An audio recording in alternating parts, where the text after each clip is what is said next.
Mèche, puisqu'il est question d'hypertension artérielle avec son invité. Bonjour Hassan. Lilia, bonjour. Comment ça va? Ça va, merci. Alhamdoulilah. Alors un sujet très important que vous choisissez aujourd'hui, comme à chaque fois d'ailleurs. Un véritable problème de santé publique, l'hypertension artérielle. Nous avons célébré la journée mondiale de cette pathologie le 17 mai, le samedi passé. C'est une maladie qui prend de l'ampleur dans notre société, une maladie redoutable. On l'appelle le tueur silencieux. Ouais. Il touche énormément de personnes. Dans le passé, on a enregistré en fait, des personnes âgées qui souffraient de cette maladie. Aujourd'hui, les experts s'inquiètent. Pourquoi? Parce qu'ils découvrent de plus en plus de jeunes. Alors, qu'est-ce que c'est que l'hypertension artérielle? Quels sont les symptômes? Quels sont les facteurs de risque? Nous allons le découvrir. Surtout, quels sont les traitements? Est-ce que les traitements sont disponibles? Nous avons un invité aujourd'hui, Dr Drayed Salim, bonjour. Bonjour à tous. Vous êtes maître assistant en médecine interne. Tout à fait.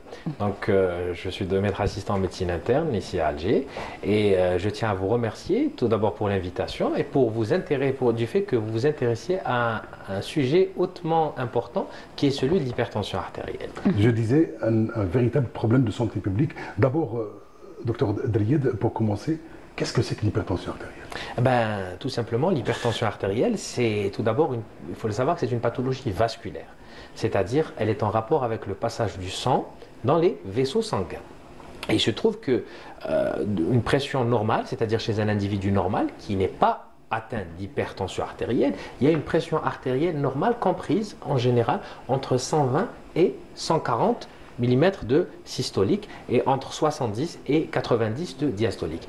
Mais quand cette pression au niveau donc, des vaisseaux sanguins augmente de façon anormale, généralement liée à des problèmes vasculaires toujours, ça peut être donc notamment une augmentation de la rigidité artérielle, ce qui va entraîner une augmentation de ces pressions dans le vaisseau sanguin au-delà de 140. Donc de là, vous comprenez déjà la définition d'hypertension, c'est une définition basée sur des chiffres, les chiffres de la tension que l'on prend sur le bras du patient. Alors, je vais vous arrêter juste sur ça. C'est très important ce que je veux dire. Excusez-moi, docteur, parce que tout à l'heure, hors antenne, je vous écoutais parler avec Hassan et vous avez dit quelque chose de très important que j'aimerais que vous le disiez aux téléspectateurs aujourd'hui face à la caméra. Vous avez dit, il y en a beaucoup qui disent « Andé la tension ». Oui. Alors que ce n'est pas la tension. Non, en fait, j'ai un problème. On a tous une pression artérielle.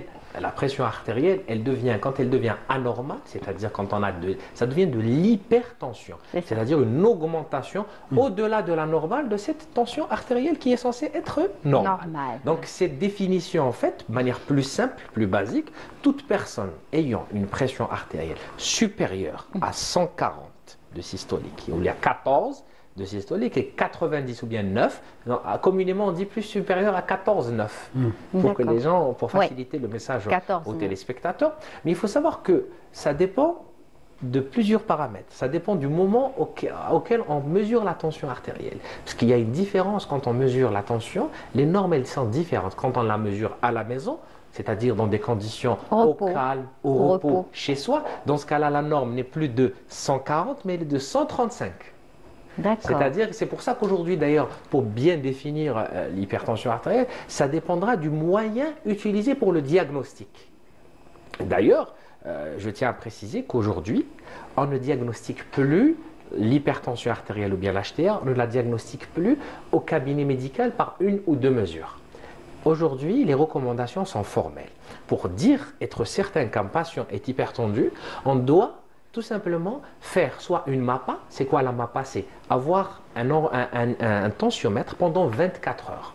C'est-à-dire qu'il va mesurer la tension de l'individu pendant 24 heures, ou bien, quand cet appareil n'est pas disponible, ou bien quand la personne n'a pas les moyens d'effectuer cet examen, soit à l'hôpital ou bien dans le privé, qu'est-ce qu'on leur demande? On leur demande de faire ce qu'on appelle l'automesure à domicile. C'est quoi? On va demander au patient de mesurer sa tension 2 fois le matin et 2 fois le soir, pendant au moins 3-4 jours. Et à partir de là, on verra dans les conditions normales du patient, est-ce que cette tension augmente ou bien elle reste normale. Parce que, pourquoi surtout l'intérêt de cette, vous allez me dire, pourquoi ne pas la mesurer au cabinet, puisque vous passez en consultation? Ben, le cabinet aujourd'hui, ou bien la consultation à l'hôpital, ou bien dans le dispensaire, ou bien en médecine du travail, sert au dépistage. C'est-à-dire que quand on prend la tension, surtout en médecine du travail, ou bien en cabinet pour une consultation, on la trouve un peu élevée, on demande au patient de refaire ça à la maison pour être sûr qu'elle est réellement élevée. Parce qu'il y a des patients qui font ce qu'on appelle l'HTA blouse blanche. Comme son nom l'indique, c'est en rapport avec la blouse blanche. Mais en fait, grossièrement, on dit blouse blanche, mais en vérité, c'est en rapport avec le contexte. Quand un patient va chez le médecin, on a tendance à être un peu stressé. Qu'est-ce que le médecin va nous trouver? Quelle est la pathologie qui risque de nous annoncer? C'est ce qui crée chez le patient, avec le stress, avec les hormones justement, donc il y a une augmentation de ces hormones qui vont augmenter cette pression artérielle faussement. C'est-à-dire, c'est juste pendant l'examen. Et nous, si on tenait compte uniquement de cette tension artérielle, on va passer directement à la phase de traitement, ce qui n'est pas forcément une bonne chose. C'est pour ça que la définition de l'HTA aujourd'hui, elle est quand même vraiment précise et très importante. Quelle est la prévalence de cette maladie dans notre société? Ah ben, moi, comme j'ai l'habitude de le dire, donc même quand je présente ça même en conférence, c'est qu'aujourd'hui, l'HTA est une pandémie. Ce n'est plus un problème, c'est une véritable pandémie. C'est-à-dire que, pourquoi on dit pandémie? Parce que cette hypertension artérielle touche d'abord tous les pays du monde entier, toute la population, mais du fait aussi que cette pandémie, on parle des chiffres qui sont là, de plus de 1,3 milliard de personnes dans le monde sont atteintes d'hypertension artérielle.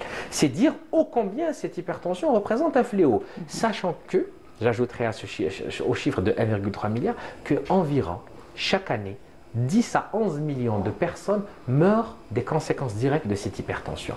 Et je vous rappelle les chiffres du Covid, je ne sais pas si c'était hier le Covid. Le Covid a bloqué le monde entier, mais le Covid faisait en moyenne 5 à 6 millions de morts dans le monde. Et là, cette hypertension fait plus. Et pourtant, on n'est pas en train de parler de ça de manière, je dirais, suffisante. Parce que réellement, l'HTA aujourd'hui est un fléau, est un véritable problème de santé publique. C'est comme la grippe. Hein. Quand on compare la grippe avec le Covid, la grippe elle tue plus que le... Exactement. Non, mais j'insisterai aussi, pourquoi dans la prévention, c'est pour ça que je vous remercie, et que le fait que Hassan Chemache, déjà, lui en parle souvent, donc à travers ses invités, de l'hypertension artérielle, et on en a déjà même parlé une fois, moi et lui, mais le fait qu'on sait qu'aujourd'hui, sur les sujets hypertendus, puisque ça représente à peu près, donc je vous ai dit 1,3 milliard, sachez qu'environ 44% des sujets hypertendus ne se savent pas hypertendus. Donc vous imaginez que c'est-à-dire que sur la population globale, si on se mettait à faire un dépistage de masse, on découvrirait énormément de patients hypertendus qui ne se savent pas hypertendus. On l'appelle d'ailleurs tueur silencieux. Oui, tout à fait. Parce que dans beaucoup de cas, bon, heureusement que ce n'est pas dans tous les cas, mais dans beaucoup de cas, des gens n'ont aucun symptôme de cette hypertension. Et comment il faut faire alors, dans ce cas-là? D'où l'importance du dépistage. Voilà. Le dépistage. Comment? Il faut vraiment miser sur d'abord le dépistage qui doit être vraiment systématique, surtout à partir de 40 ans. C'est-à-dire qu'il faut faire un check-up, il faut faire... Au-delà de 40 ans, il est recommandé, même selon les dernières recommandations de l'European Society of Cardiology, dans l'ESC, ils insistent sur un point qui est celui d'un dépistage annuel de l'hypertension. C'est-à-dire que chaque patient, chaque personne, je ne dirais pas patient, chaque individu normal, que ce soit en médecine du travail, que ce soit lors d'une consultation pour une cause ou une autre chez un médecin, chez le médecin de famille. D'ailleurs, la notion de médecin de famille, je plaide énormément pour qu'il y ait cette notion en Algérie. C'est pour qu'on revienne vraiment à je dirais, à cette médecine de base qui est très importante. Qui est très importante, c'est d'avoir un médecin de famille, un médecin qui vous connaît. Et médecin du quartier aussi. Médecin du quartier, c'est le médecin de famille, donc qui vous prendra au moins, lors d'une consultation pour n'importe quelle cause, on passe toujours chez le médecin, prendre la tension artérielle. Et c'est le dépistage qui permettra de réduire ce fléau parce qu'on prendra en charge ces patients. C'est comme faire un bilan, quoi. Le bilan qu'on fait chaque année. Voilà. C'est-à-dire à partir d'un certain âge, et là, à partir de 40 ans, il est bon de prendre une tension artérielle. Et même avant 40 ans, d'ailleurs, on dit qu'en moyenne, tous les 3 ans, c'est bon de prendre une tension artérielle pour voir un petit peu est-ce que la personne est atteinte d'hypertension ou pas. Et c'est ce que vous disiez tout à l'heure, Hassan Chemache, vous avez dit dans votre introduction qu'aujourd'hui, il y a plus de jeunes qui sont touchés par ça. Ces dernières années, on découvre de plus en plus de jeunes. N'est-ce pas, professeur? Bon, en fait, en matière d'hypertension, je dois parler de quelque chose qui est très important, c'est qu'en matière d'hypertension, on a deux grandes familles, deux grands groupes d'hypertension artérielle. Il y a ce qu'on appelle l'HTA. essentiel et il y a ce qu'on appelle l'HTA secondaire. C'est quoi? L'HTA essentiel, généralement, c'est une hypertension pour laquelle on la met sur le compte du fait que la personne prend de l'âge. Il y a un facteur génétique dans 30% des cas environ. Donc, on parlera beaucoup d'HTA essentiel, c'est-à-dire on n'a pas retrouvé de cause. Par contre, il y a ce qu'on appelle l'HTA secondaire, qui représente 10% de tous ces hypertendus. C'est ce qu'on appelle une HTA donc, secondaire à une pathologie sous-jacente. Et ça se voit beaucoup plus chez le jeune. Donc, quand on a un jeune de moins de 40 ans, il est recommandé, je dis bien il est recommandé, de chercher une HTA secondaire. C'est-à-dire de se dire pourquoi cette personne jeune, qui est censée être en parfaite santé, a de l'hypertension à 30 ans, à 25 ans, à 22 ans. Il ne faut pas, on traite, mais il faut chercher la cause. La cause, Et souvent, cette erreur arrive, on le voit en pratique courante, c'est-à-dire que des jeunes rentrent dans le cycle de la thérapeutique, alors qu'ils ne sont pas censés l'être. Et chez ces gens-là, on recherche les causes. Parmi les causes, il y a les causes rénales. C'est-à-dire des gens qui ont des problèmes rénaux. Ça peut être soit une insuffisance rénale, soit une polykystose rénale. Donc il y a des pathologies du rein qui vont engendrer cette hypertension artérielle. Il y a aussi d'autres pathologies endocriniennes, telles que le syndrome de Cushing. Enfin, c'est des pathologies que l'on connaît, nous, en tant que médecins, et que l'on doit dépister systématiquement chez le jeune. Pour savoir Parce exactement que la plupart du temps, quand on découvre la cause, on peut traiter et guérir de cette hypertension. Professeur, vous voyez un petit peu donc l'importance de cet HTA secondaire. C'est pour cela, pardon, c'est pour cela qu'on en voit de plus en plus de jeunes hypertendus, mais en plus de cela, en plus de ce phénomène d'HTA secondaire, j'aimerais attirer votre attention, il y a aussi l'hygiène de vie. La population est plus sédentaire, elle bouge moins. La population consomme de plus en plus de boissons énergisantes, dont vous allez parler juste après, parce que ces mêmes boissons énergisantes créent une tachycardie, et cette tachycardie va augmenter également la tension artérielle, va créer de l'hypertension artérielle. Donc il y a aussi la toxicomanie, donc de plus en plus de consommation de drogue. Voilà ce qui le cause régime alimentaire. Tout à fait. Voilà. Vous avez dit, professeur, tout à l'heure, que la maladie rénale engendre l'hypertension artérielle, même l'inverse. L'hypertension est un facteur de risque des maladies rénales. Absolument. D'ailleurs, on se pose souvent la question, est-ce la maladie rénale qui a créé l'hypertension? Parce que des fois, malheureusement, comme le patient arrive à un stade un peu des fois trop tard, c'est-à-dire qu'il est hypertendu depuis des années, il ne se savait pas. Donc il arrive au stade de complications. Et parmi les complications, il y a la maladie rénale chronique. Donc on se dit, ce patient maintenant, est-ce cette hypertension qui a créé la maladie rénale chronique? Mais est-ce sa maladie rénale chronique? C'est pour ça que l'on travaille beaucoup en collaboration avec d'autres spécialités, notamment les néphrologues. Parce que vous savez, l'hypertension artérielle, d'ailleurs on doit insister sur ça, l'hypertension artérielle n'est pas l'apanage d'une seule spécialité. Toutes les spécialités doivent participer à la prise en charge. Et je vous dis qu'il y a tellement de patients qu'au contraire, on doit tous être main dans la main pour prendre en charge ces pathologies, et notamment le pilier dans tout ce réseau, c'est le généraliste, dans la prévention et dans le suivi. C'est très important. On dit que l'hypertension artérielle détruit le corps. Elle s'attaque aux organes nobles. Oui. Surtout quand elle rencontre un autre frère, en fait, le diabète. C'est une association de malfaiteurs. Tout à fait. Pour le corps. Vous l'avez bien résumé, Hassan. Tout à fait, c'est une association de malfaiteurs, le terme est exact. En fait, c'est vrai que quand cette hypertension artérielle, comme je vous l'ai dit, c'est une maladie vasculaire, c'est-à-dire ça va toucher les vaisseaux. Et les vaisseaux sont dans tout le corps humain, automatiquement. Les vaisseaux irriguent toutes les différentes parties du corps humain. Donc automatiquement, quand il y a une atteinte vasculaire, c'est-à-dire à cause de cette hypertension, il y aura un risque d'avoir une répercussion sur différentes parties du corps. Parmi elles, il y a les yeux. Ça peut donner la rétinopathie. Donc il y a une rétinopathie hypertensive qui est très dangereuse, qui peut causer directement la cécité. Ça peut causer des AVC. C'est le premier pourvoyeur pratiquement d'accidents vasculaires cérébraux. Vous imaginez un AVC, combien est-il à la fois dangereux et handicapant, l'AVC? Vous avez la maladie rénale. Donc comme je vous ai dit, ça peut engendrer l'insuffisance rénale jusqu'à la dialyse. Vous avez aussi, c'est un premier, il faut savoir que l'hypertension artérielle est le premier facteur de risque cardiovasculaire. C'est-à-dire c'est le premier facteur qui cause la mortalité cardiovasculaire. Par quel phénomène? Par les infarctus du myocarde notamment, par les syndromes coronariens. Donc vous voyez, l'hypertension est vraiment non seulement un tueur silencieux, mais un tueur de masse.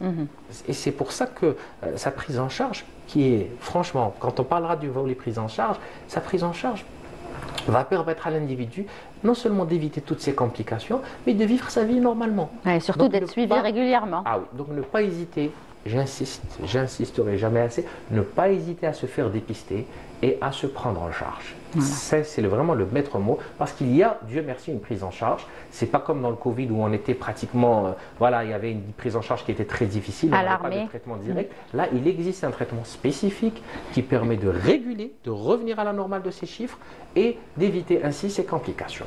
Alors, professeur, avant de parler des traitements, j'aimerais insister, en fait, pour les téléspectateurs sur les facteurs de risque. Trop de sel, c'est pas bien. Tout d'abord, merci. Je vous remercie de m'appeler professeur, mais je ne suis pas encore professeur. Je suis maître assistant, je suis docteur. Voilà. Vous êtes en chemin. Bientôt, Inch'Allah.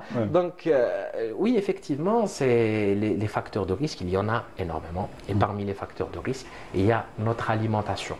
Pourquoi on constate aujourd'hui de plus en plus d'hypertendus, notamment chez nous en Algérie, où je tiens à le rappeler, en Algérie, selon les chiffres déjà de la Saha qui datent de quelques années, on parlait de plus de 30% de la population adulte hypertendue. Vous imaginez, c'est le tiers de la population algérienne. C'est beaucoup. C'est vraiment beaucoup.